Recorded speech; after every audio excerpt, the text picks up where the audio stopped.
Pemirsa, muncul wacana PDI Perjuangan akan mendapat 2 jatah kursi menteri jika jadi bergabung ke koalisi pemerintahan Prabowo Gibran. Namun keputusan PDI Perjuangan untuk bergabung ke pemerintahan Prabowo Gibran atau tidak akan ditentukan lewat pertemuan antara Prabowo dan Megawati yang tinggal menunggu waktu.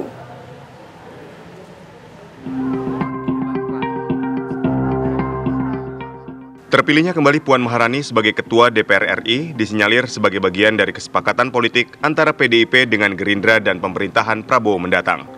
Publik pun menduga PDIP akan merapat ke pemerintahan Prabowo, terlebih menyusul wacana pertemuan antara Presiden terpilih Prabowo Subianto dengan Megawati Soekarno Putri.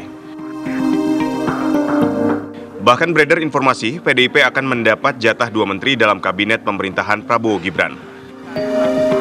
Saat dikonfirmasi, Ketua DPP PDIP yang juga Ketua DPR RI Puan Maharani hanya tersenyum sambil mengamini kabar jatah menteri untuk PDIP. Puan juga mengungkap rencana pertemuan Prabowo dan Megawati yang tinggal menghitung hari. Nanti pada waktunya. Kabarnya juga sudah ada dia bilang soal menteri nih Bu Puan, gimana informasinya Bu? Pada waktunya.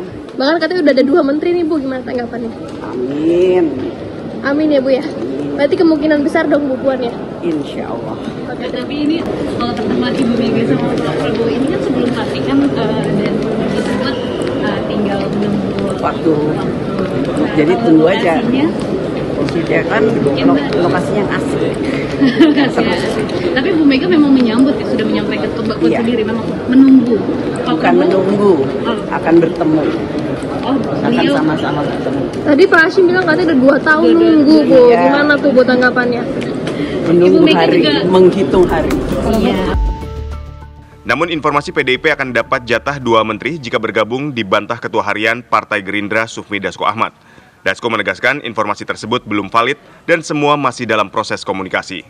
Nah, komunikasi tersebut masih berjalan baik dengan partai koalisi yang lain maupun dengan teman-teman dari PDIP. Nah, sehingga tadi yang disampaikan misalnya minta berapa menteri itu saya konfirmasi bahwa itu belum valid karena ini masih dilakukan komunikasi demikian.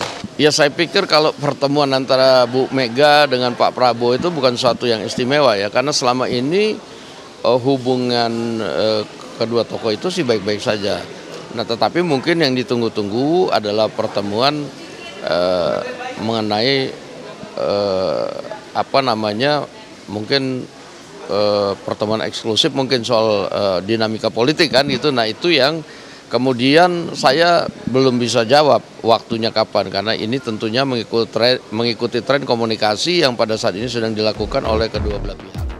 Jika benar PDIP jadi bergabung ke pemerintahan, maka koalisi Prabowo akan semakin kuat. Namun di sisi lain, menghilangkan suara oposisi yang tentu akan berdampak pada proses demokrasi di Indonesia. Tim TV One mengabarkan.